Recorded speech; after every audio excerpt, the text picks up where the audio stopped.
Weiter eins, zurück in Schul. Vierte Lektie, Hachones. Hört am Meise. Mozei Shabbos. Morgen ist der erste Tag in Klasse. Gittele, greit ihr Tecke. Was legt sie rein in Tecke?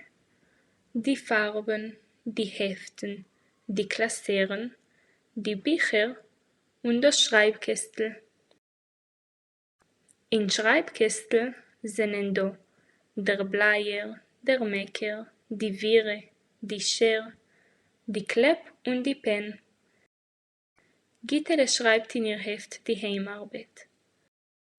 In Klasse sitzen Gittele und Tovi zusammen und sie hören, was die Lehrerke lernt. Und wie Tomid singen sie ein Lied. Gitti und Tovi, gute Chavertes, mit sie lernen. Singen, tanzen und spielen, schreiben, lernen und reden. Singen zusammen, tanzen zusammen, spielen zusammen, schreiben zusammen.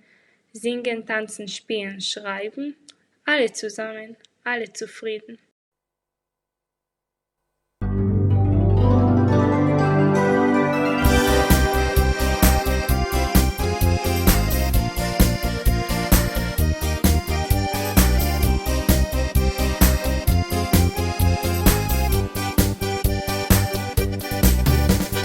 Gitti und Tovi, gute Chavertes, mit sie lernen.